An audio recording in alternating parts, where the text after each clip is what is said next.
Hey everyone, I'm Janice. It's nice to be back with you this morning. Welcome to Sangha Live, another week of daily meditations with Caverly Morgan. Caverly Morgan is a meditation teacher, a nonprofit leader, an author. So glad you get to practice with her today. Thank you for those of you who showed up for the session yesterday, the Sunday session. That recording isn't yet available. I'll make sure to share it with this community once it is, in case you missed it. And you can go ahead and say hello in the sidebar. People from all over the world tuning in this morning. Thank you also, Maria, for sharing that you just finished the Bridge to Happiness course. That's another online course available from Caverly Morgan. I can post the link for that for others to check out in the sidebar as well. Before I hand it over to Caverly, I just want to say a couple things about this platform. One, this is all possible because of donations, the generosity of this community. This platform, these teachings, the tech cannot happen without the support. So if you have the means, please consider clicking on the green button just below me at any time to give what you can. It makes all the difference. I also want to plug that Sangha Live has other offerings in their Dharma library, so please do check that out. And lastly, the way this session will work, Caverly will be leading a 30-minute meditation. And after that, you will be invited to have dialogue with Caverly, ask questions, share your experience. You can either do that through typing in a question or requesting to come on screen. And I see that, Evelyn, you already have, so we'll try to get you on today after the meditation. So thank you for being here, and I'm going to turn it over to Caverly now. Janice, thank you so much. Yeah, thank you. Really grateful for your support. Thank you.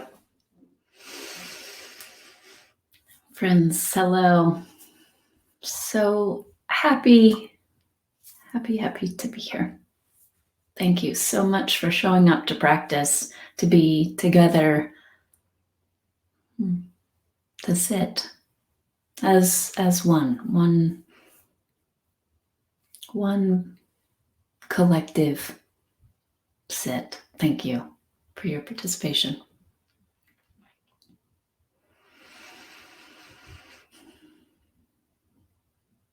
I do want to underline what Janice said about just gratitude for all that showed up to the teaching yesterday. I already see a question that's the follow-up from the teaching yesterday. So don't worry if you missed it.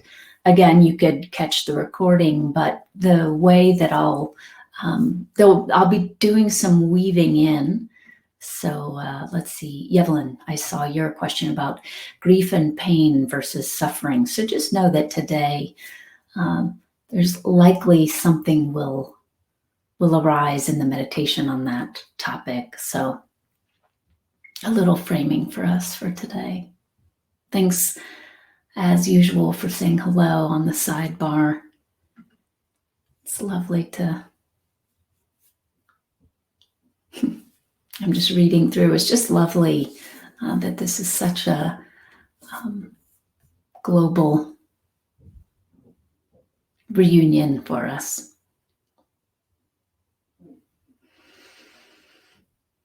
I did come today with the intention to share another short offering from the Radiance Sutras. So if you've missed some of the calls from last week, no worries. But I have been getting great feedback from folks who've been enjoying just a short reading from the Radiance Sutras at the beginning of the meditation. So I just wanted to offer that that's what I'm reading from if you weren't here last week. Lauren Roach, Radiance Sutras. So come into whatever position is going to work best for your experience of meditation for this morning.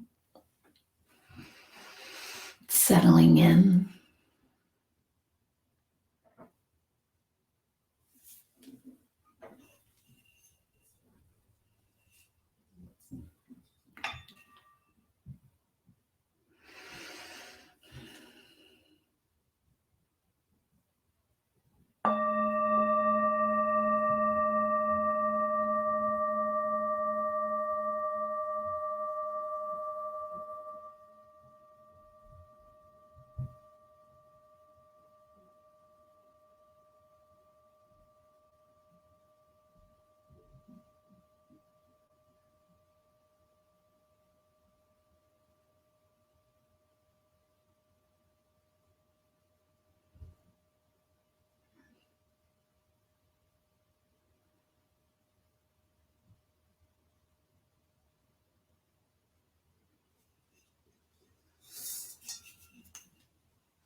As we begin this meditation, taking 3 of the longest and deepest inhalations and exhalations you've taken yet today.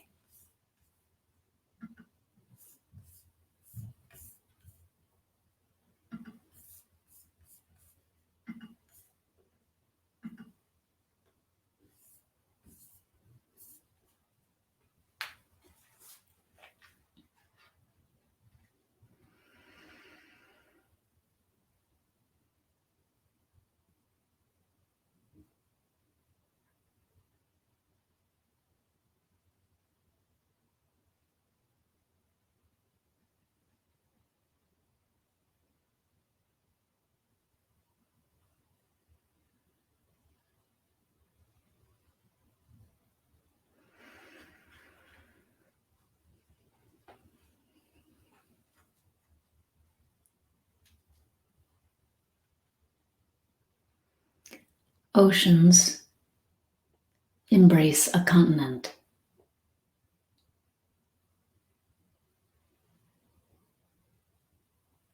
Space welcomes the sun.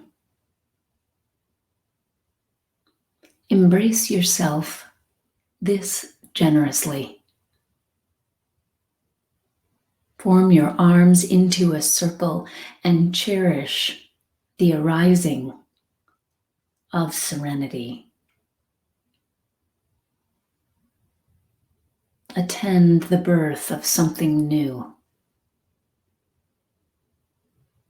Thoughts dissolve into peace as you become the one who embraces all.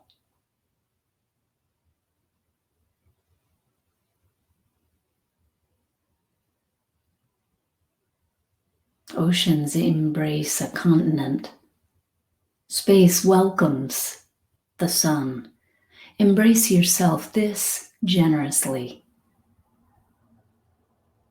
Form your arms into a circle and cherish the arising of serenity.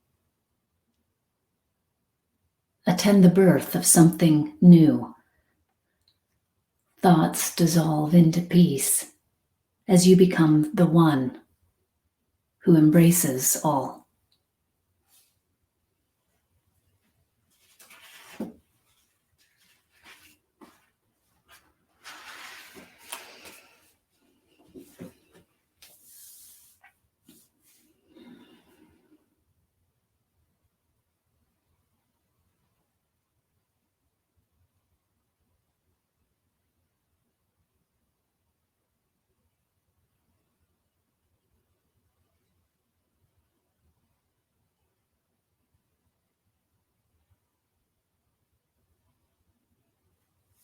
So allow thoughts to dissolve into peace.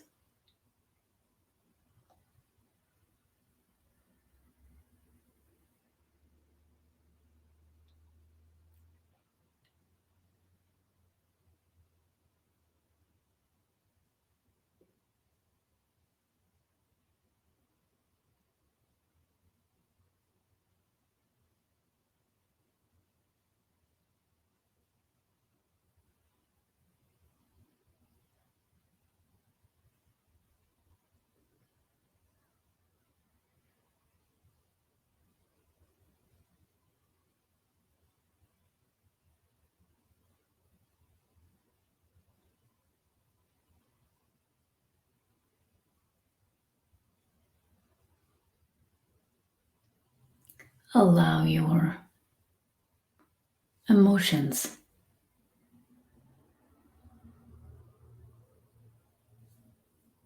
to dissolve into peace. Release ownership.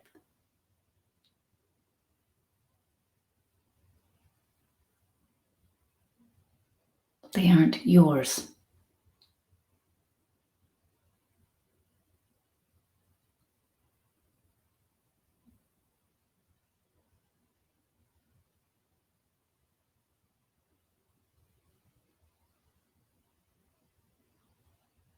They don't belong to you in that you don't own them. They're also not foreign to you. Allow them to dissolve.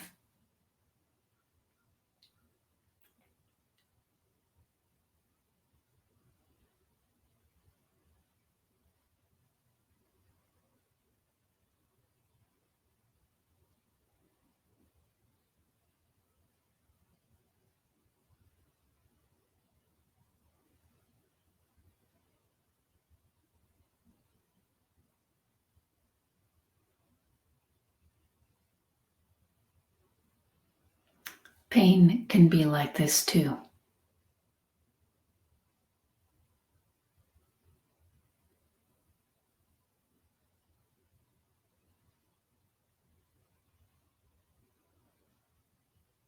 Release ownership.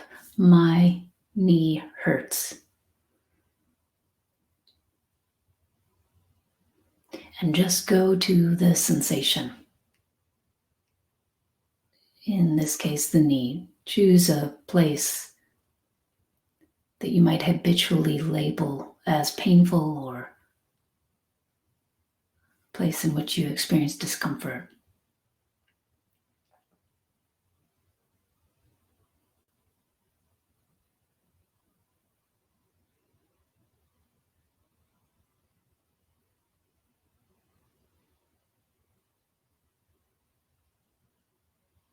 Release ownership, release story, your narrative about the experience.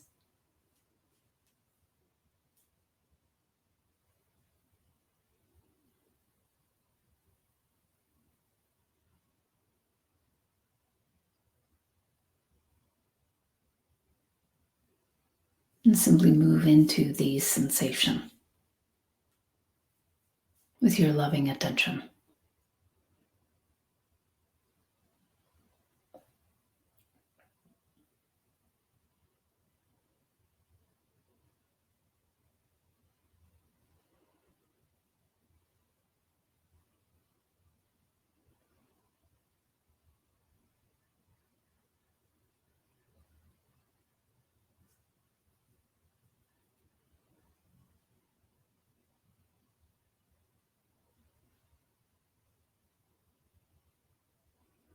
Allow story, allow narrative,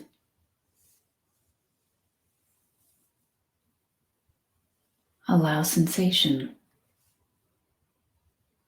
to float in the peace of awareness, not bound by your idea of a limited body, not bound by meaning and story.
Free everything to be exactly as it is. A sensation that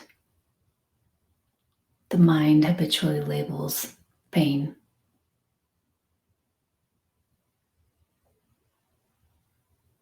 A strong emotion that the mind habitually calls mine.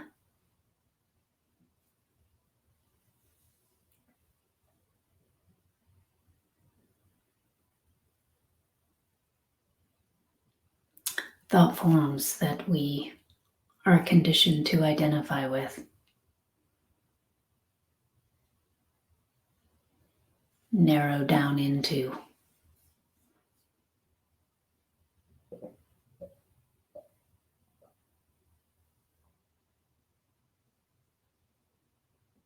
free everything.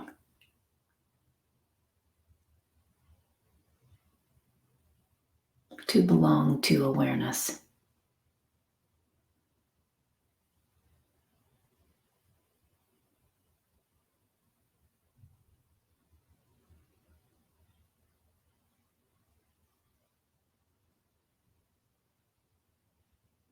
We suffer when we say, but this is mine.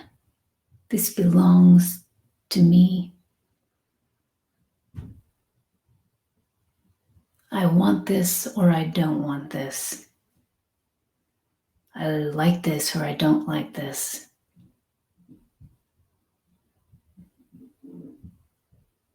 I don't have enough of this or I need to force this out of my life. And life, by the way, is mine.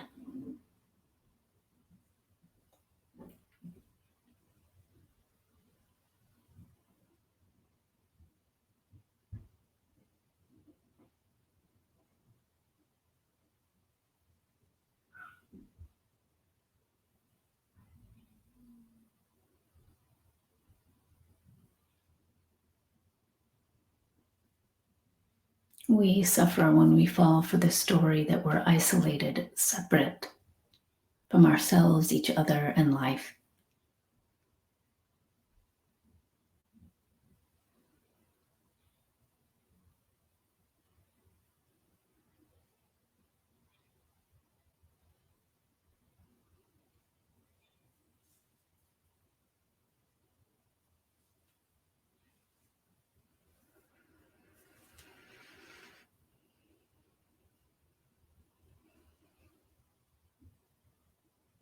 That suffering is born of resistance and ownership, identification.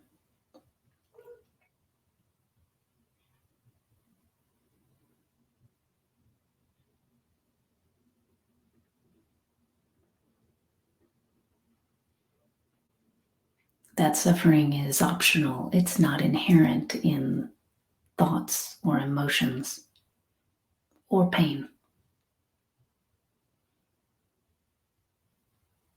It's not required.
That thoughts arise and pass is a given.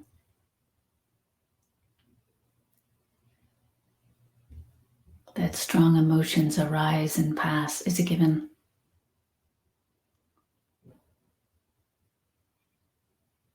That pain arises and passes is a given.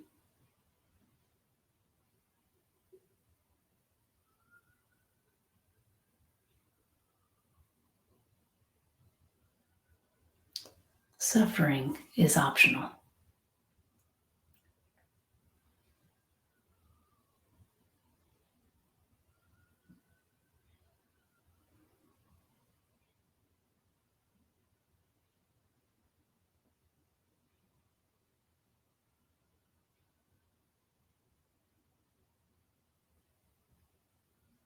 So be knowingly this full embrace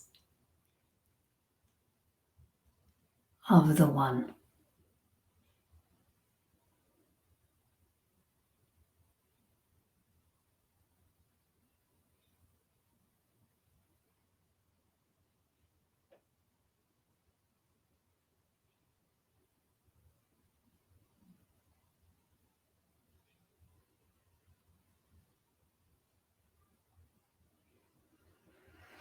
the open arms of the serenity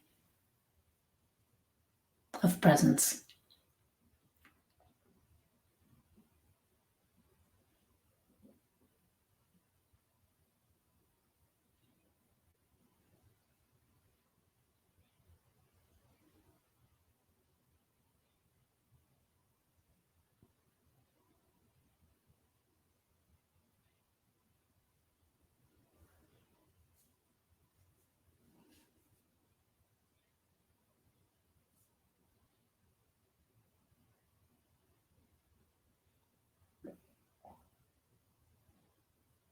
Be knowingly the sky holding the sun.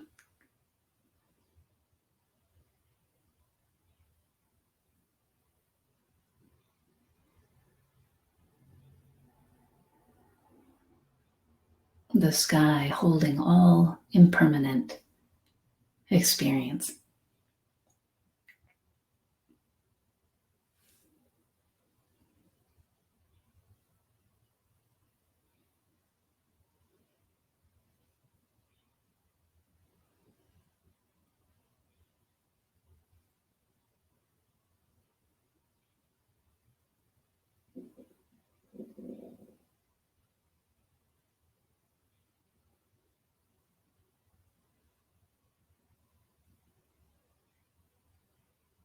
Be the peace of saying yes to what is, to all of it.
Thank you, friends.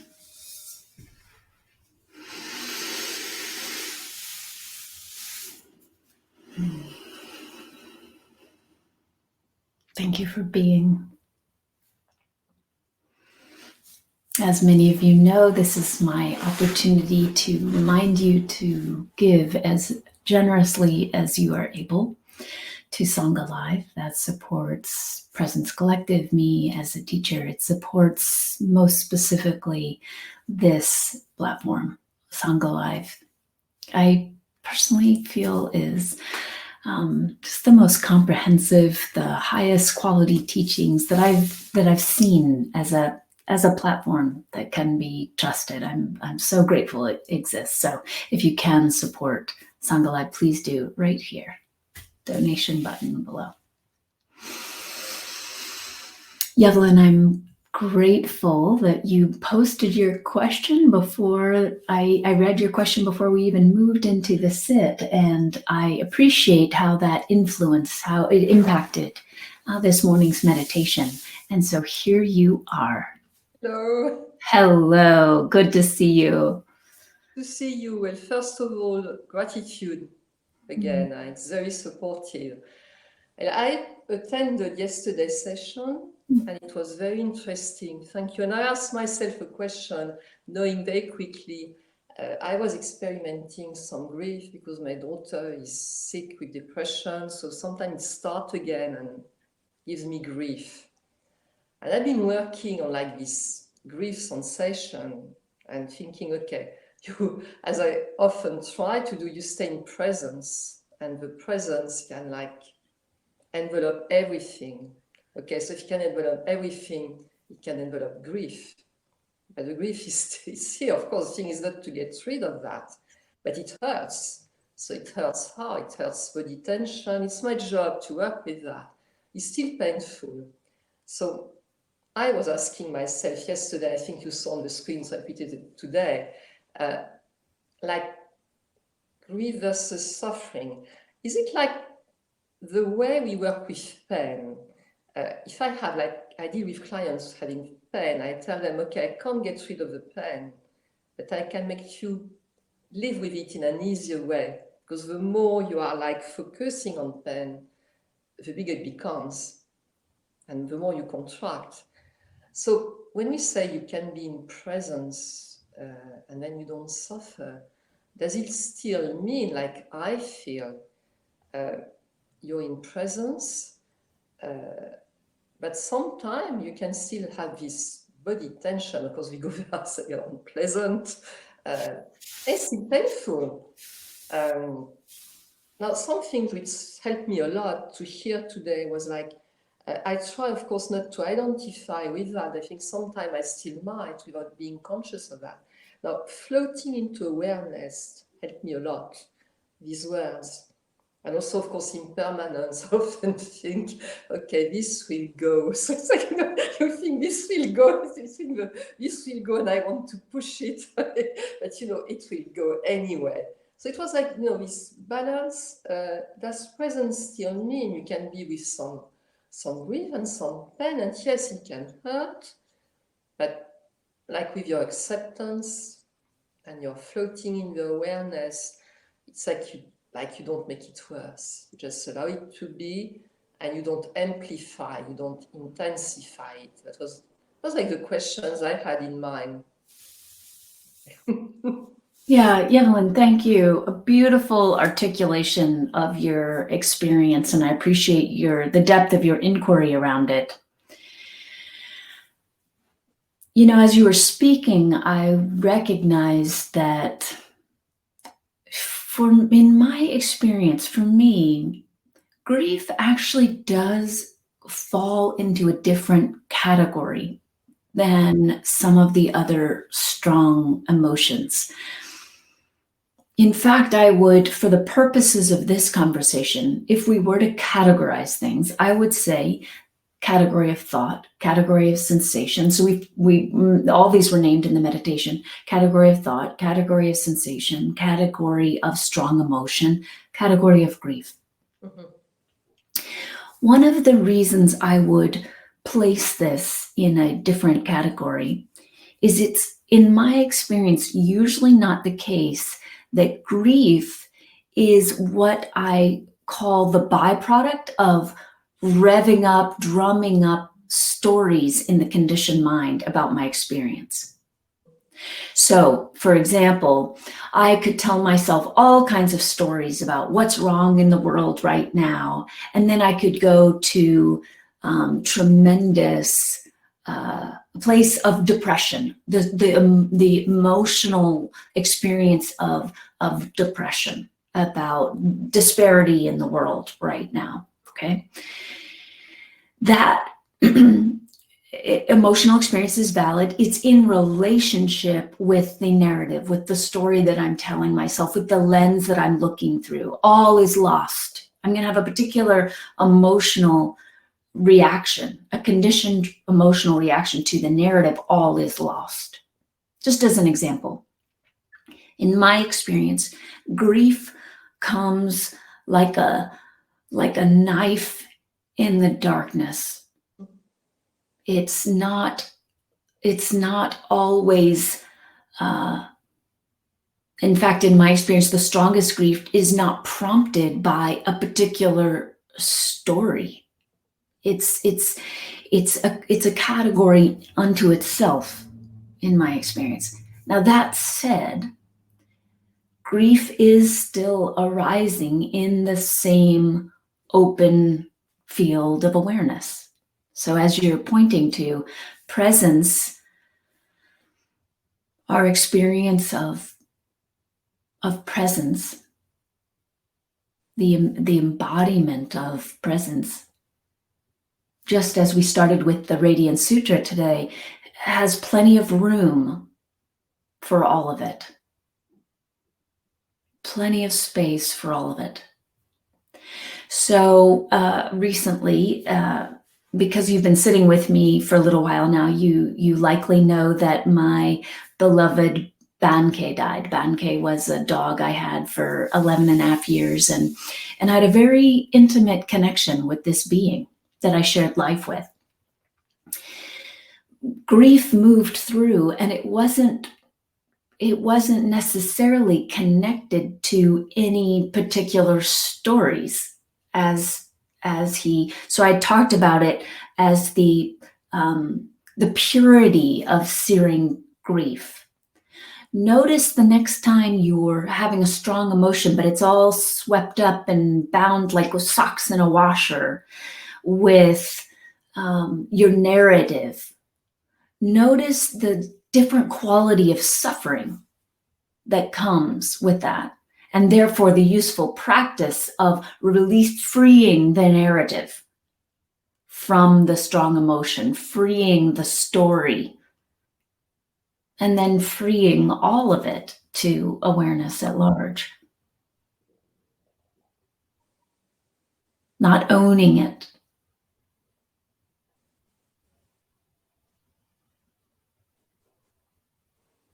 Thank you. Yes, I recorded to be sure. Yeah, I think it can help. I'm watching the scenario permanently, but of course, sometimes it can escape your vigilance. Sometimes it can skip your attention. You know, you think you're watching the scenario, and sometimes you can still identify without really realizing it. I'm trying to be very aware of that. Or resisting it, right? Yes, maybe yes, resisting, and with some, I would say some scenario might be some scenario of anxiety. Mm-hmm. Yes, I can see sometimes building some anxiety. Yeah. So it can help, yes, to try not to be even more aware of the scenario, and to float in awareness and not to like. Mm-hmm. Mm-hmm. And your dog's story told me also, well, you can be with some of it. It can be, yes, it can be painful sometimes. For sometimes, it's not to get rid of all pain or anything unpleasant either. Yeah, I think that's maybe where the problem is. Sometimes I say, well, I don't want that. Well, that is the resistance that creates the suffering. So you've probably seen that mindfulness model of pain plus resistance equals suffering.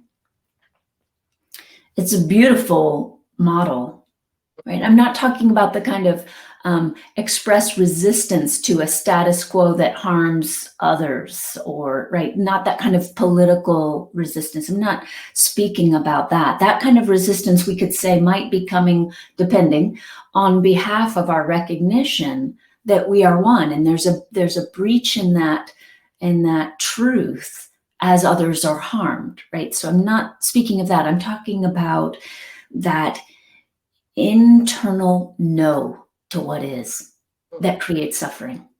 So if we just want to look at all of this from the perspective of ending suffering, whether it's a strong emotion, strong thoughts, strong sensation, or grief, saying yes to all of it is where our freedom lies. Yes, because listening to that, I think, yes, there might still be some resistance. Mm-hmm. I would like a little less, a little less. Yes, yes. I think that's a path too. There is definitely some resistance. Yes, watch for where your conditioned tendency to say no arises. Mm. When does that come up? Where? How? Mm. Yeah, I'll watch that. Yes, I think sometimes it comes up like, oh, not again, not again, not again. Which Evelyn is so good to see, because it implies that you are that which can control life experience. Mm. Oh, not again. So that even that statement is on behalf of an illusion that is separate from life. Mm. Yeah. The one who can close the door and keep out. Yeah, it's definitely, yes, definitely something like that, like more opening and, yes, less identification, I would say. Mm-hmm. Let it float, Mm-hmm. which helped me, because sometimes I think present, but the let it float in awareness, it helped a lot. Mm-hmm. And more opening. So sometimes, as I say, not again, little bit less, so that not to be controlled. Mm-hmm. Yes, thank you.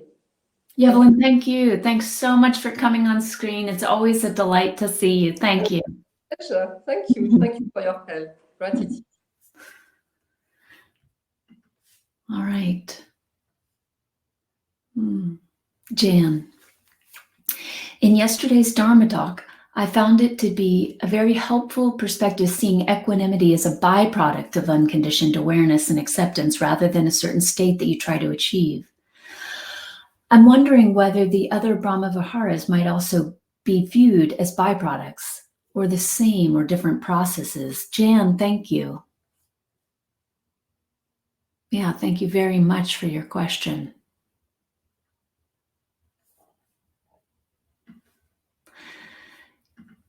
Yes. The short answer, Jan, is yes.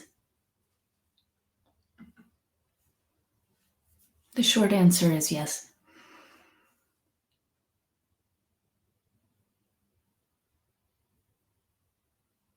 Let's explore loving kindness for a moment.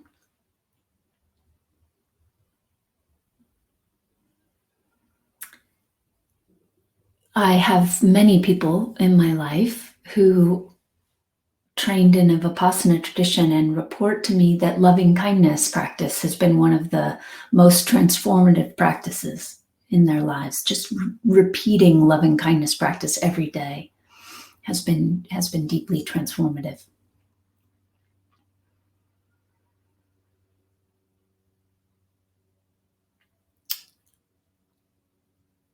The attention is habituated to focus on something.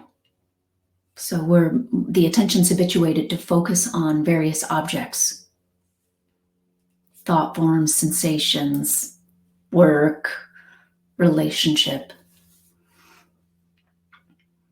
It's a beautiful and valid practice to focus the attention very specifically on something like a loving kindness practice, especially if you felt mired in self-hatred, or you can see that you've been getting caught in a lot of judgment of other people.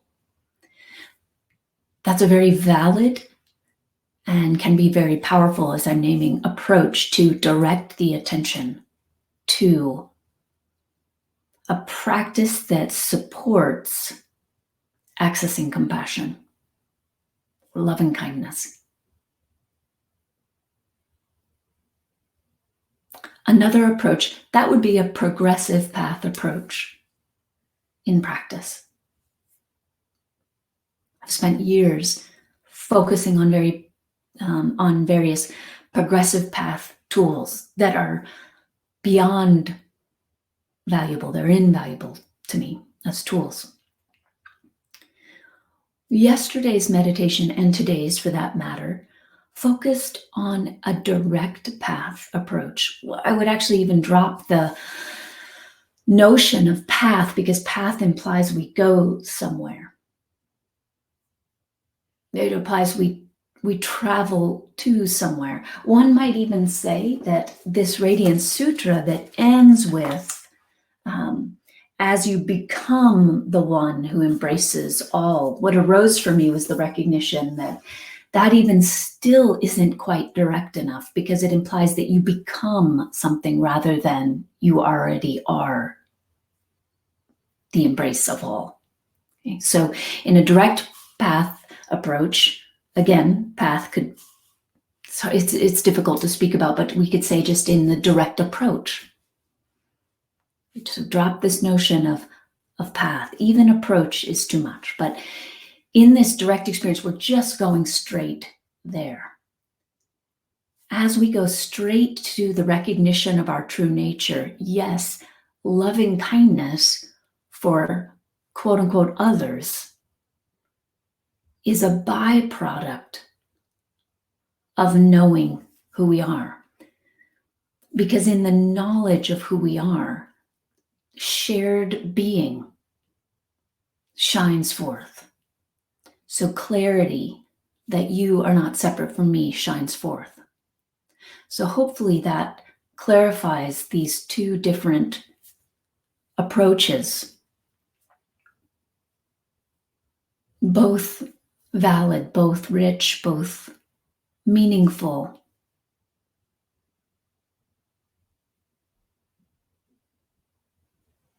One progressive, one direct. As I go through these practices of loving kindness, I see that my judgment starts to fall away, because I've been going through these practices, and that helps me with the judgment falling away. So loving kindness, because of how I've been directing my attention, feels more accessible and available. If we go straight to the recognition of true nature, loving kindness is a byproduct of knowing that we are one.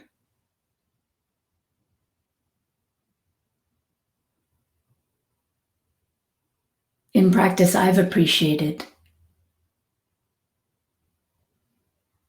the progressive path tools as available tools from that knowing. Meaning we don't have to, one of the tricky parts of that progressive approach can be that we feel as though we have to practice this and then practice this and practice this and practice this in order to find true nature. That can be one of the fallouts. But what happens when those tools are accessible, available to us from that knowing? Again, hence the direct approach.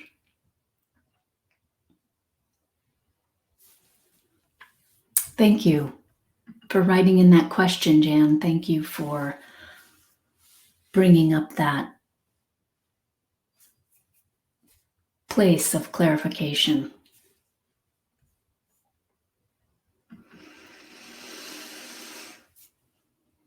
I would love to share the screen with anyone else that might wish to come on today. And thank you. There is another question now. Maria. Earlier today, I became very aware of a shift coming from love and compassion for me rather than love with an underlying fear. Very deep relief, tenderness, and tiredness. Yes, Maria, I don't know. Oh, you'd love to come on. Great, please. Let's do that. And I would very much appreciate getting to see you. Oh, good, Jan. I'm glad that was a clarifying explanation. Thank you. Hi. So, hello. Hello. Yeah, my explorations are almost undisturbed these days. So I really feel like it's like I'm in a retreat with you, Caverly, since a month. So it's really, penetrating layer after layer in a way. And today it was like I suddenly realized that there can be very subtle fears underlying even my own love for things, so to speak. Like if there was a kind of, like wanting a rescue or having that as a refuge without fully embracing me in that. And Maria, say more about your experience of that me. In that. Say more about how do you describe that? Like, how can I say?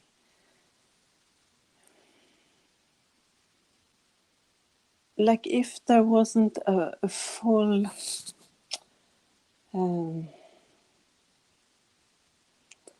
like if there wasn't a full how can I say this, relationship with me, as if I was kind of overlooking the relationship in a subtle way, which, for instance, in this, to make it more concrete, like for instance with practice, that I can love practice, but today it was like I saw that practice really can be an expression of, wise love or simply love and tenderness for me when I am a little bit astray. Say that line again. That love can be. What did I say? That when you're feeling astray. Say that again. What did I say? Sorry. No, that's. I just want to make sure I'm with you. Yeah. Yes. It's like I just felt that there was a shift inside, and it was in relationship to practice, and like I felt this very caring love coming, like a very embracing love together with that. And so I think, Maria, I'm really receiving what you're saying. And I think what I'm hearing you acknowledge is that you can feel, how sometimes maybe I didn't notice that there was tension in my shoulders until suddenly they dropped. And then I realized, I've been holding like this. It sounds to me like energetically you had an experience like that in your practice, where you hadn't realized that there was something being excluded until you touched the tender love that includes everything. And then you saw, there had been something of me left out. Yeah. it's so interesting because I've known it for such a long time, but it has not been, intimately felt. Uh-huh. I just kind of, intuited it or seen it somehow, but it was like, oh, finally, Yes. it let go, and I felt really very aware of this, scared side of myself. Scared. Scared not to be included in love. Yes. Scared not to belong. Yes. Fear is we've been talking about equanimity as a byproduct of presence. Fear is a byproduct of being identified with the illusion of a separate self. Fear is a byproduct of the activity of the ego. I won't belong. I'm separate. The problem with belonging is it assumes it's possible to not belong, right? But that is our felt experience when we're identified with it. And as you're accurately saying, you can think about this all you want, but when you have an experience of that belonging, of the flooding of nothing being excluded in this tidal wave of unconditional love, it's a very different felt experience than being identified with the I that perceives itself as outside.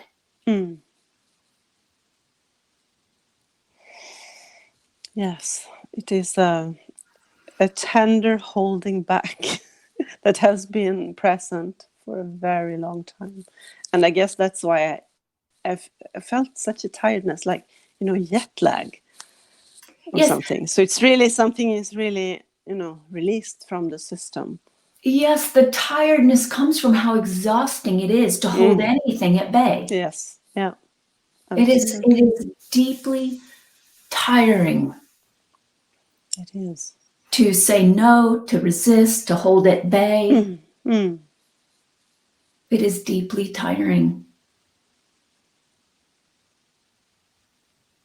Tremendous life force accompanies the experience of yes. That doesn't belong to the ego.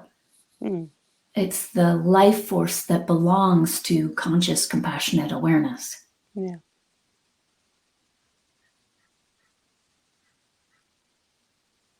It's the life force that is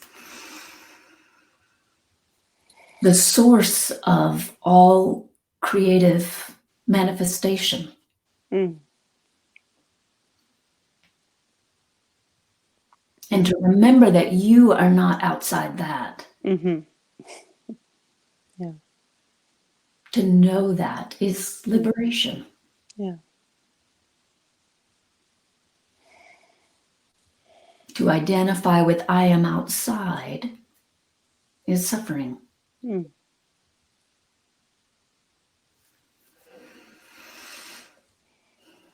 And as soon as that realization or experience was there, it was all inclusive. So, yes, it is. So, yeah. Yes, it is. Yes, it is. Maria, thank you for your depth of practice and exploration and for your commitment. We do feel the fruits of whatever we consistently place our attention on. So if my attention is consistently on all the negative self-talk that might be available, accessible in the conditioned mind, then my life will result. It will reflect that. There will be results from that attention focused in that way. If my attention is focused on practice and remembering who I am and being in Sangha and being committed and dedicated and devoted to this path, there will be result. Life will reflect that to us. So thank you for your commitment. Thank you, Caverly. See you next time. Yes. Thank you, friends. Sharon, I haven't had a chance to read the details, but I do recognize that I haven't gotten to your question today. Your question came up in the sidebar, and it looks like you have a question in the drop-down box as well. So if it's possible tomorrow, it would be fantastic to have you come on screen. So perhaps you could look into whether that's an option. And if it's not, I will read these as we close out today.